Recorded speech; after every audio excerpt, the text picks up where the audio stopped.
Bom, o Pop Mix veio aqui ao El Cabon, no bairro de Pinheiros, conversar com o Felipe Machado, do Jornal da Tarde, o Felipe também do Viper, e o Felipe também escritor, né, desse belíssimo Olhos Cor de Chuva. Bela capa, hein, Felipe? É um romance, né? Vamos começar pelo livro, então, né?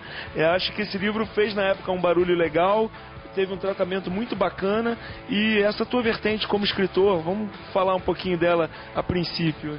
Bom, eu tenho, como você falou, algumas atividades, assim, mas a de escritor é uma que vem há muitos anos, desde que eu sou, acho que, sei lá, criança, que sempre... Meus pais são jornalistas, então eu sempre tive esse costume, assim, de ler e escrever desde muito novo. O livro era um projeto que eu já tinha há algum tempo. Eu sempre escrevi bastante, assim, essa coisa de escrever alguns contos e tal, e o livro foi um conto meio que acabou se alongando, e ele acabou praticamente se escrevendo, assim, eu comecei a imaginar situações. Ele fala de um personagem bem urbano, assim, que, claro, não é uma autobiografia, mas é um cara que tem uma vida mais ou menos parecida com a minha. E o livro saiu em 2002 pela Escrituras, e agora, no comecinho de 2005, pretendo lançar um livro novo. E ainda em relação ao Olhos Cor de Chuva, teve alguma... com certeza São Paulo é o cenário privilegiado desse livro? As pessoas perguntam, pô, que bar é esse, que restaurante é esse que você cita no livro e tal. Mas eu tive uma preocupação em não dar nomes de coisas que existem ou não situar muito o livro em nenhuma cidade.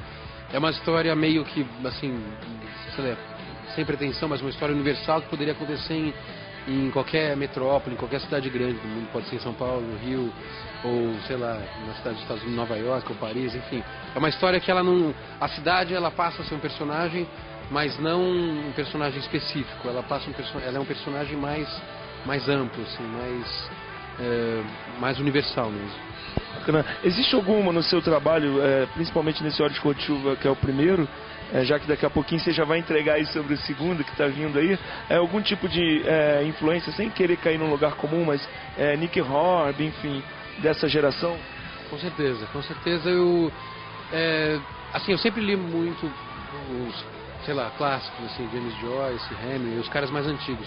Quando eu comecei a ler Nick Hornby e, sei lá, Julian Barnes, Ian McEwan, que são caras um pouco mais dessa geração, principalmente o Nick Hornby, que trata muito de cultura pop, mistura bastante cultura pop com literatura, eu vi que era realmente possível, assim, fazer um livro e adorei o estilo, e ele acabou sendo talvez a influência maior do livro. Com certeza, não tem nenhuma lista de 5 melhores, nada no livro, mas tem algumas citações de coisas pop, e na verdade não é só o Nick Hornby, mas acho que quem escreve hoje, acho que não consegue ficar tanto, a não ser que você queira, ficar imune à influência da cultura pop, né? Você é bombardeado por milhares de informações todos os dias, assim, o tempo inteiro.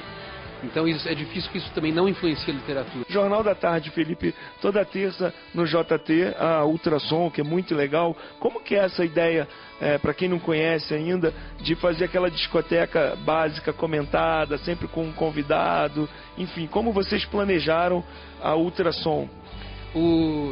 Eu trabalho no JT já faz 4 anos. E a gente sempre teve, hoje em dia sou chefe de reportagem, mas eu sempre quis ter uma coluna de música, né? E o Ultrassom, que sai toda terça-feira, é uma coluna que eu faço junto com o Ramiro Zuetti, com o Júlio Maria, né? Que são a gente mais ligado em música, a gente discute tal, o que vai rolar. Então a gente tem algumas sessõezinhas que são legais, que é a discoteca básica, onde um artista escolhe os discos da vida dele. Tem uma outra que é o disco que eu gostaria de ter gravado, que um outro artista escolhe um disco que ele gostaria de ter participado, né? Que não seja dele. E sempre tem entrevistas, tem microfone, é uma coluna bem legal. Recomendo o pessoal que gosta de música, de rock, mas de música de uma maneira geral, dá uma lida no JT de terça-feira que vai se divertir. Com certeza. E por falar em banda de rock, não tem como desvincular a sua imagem dessa banda aqui do Viper, né, Felipe? Você conta um pouquinho da tua trajetória junto ao Viper, agora esse DVD que tá muito legal também. A gente começou a banda, eu tinha 16 anos, era uma coisa bem de moleque, né? Eu e o Pete Weaves, a gente era amigo do prédio. Começamos a banda de uma maneira super, assim, tranquilona, assim, meio desencanada. E a gente conseguiu, gravou o primeiro disco, independente, daí gravou o segundo com um produtor gringo, foi o Theatre of Fate, em 89. Daí os discos começaram a sair na Europa. Daí a gente foi convidado para fazer uma turnê lá fora. Quer dizer, a banda foi bem assim, nasceu de uma amizade de infância e foi crescendo.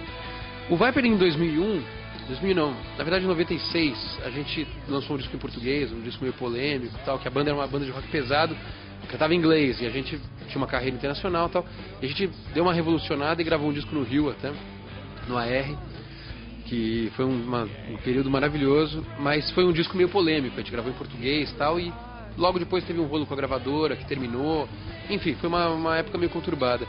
E depois desse disco a banda deu uma parada. Atualmente a gente está ensaiando uma nova volta aí, e para isso a gente está preparando esse DVD, que é o Living for the Night.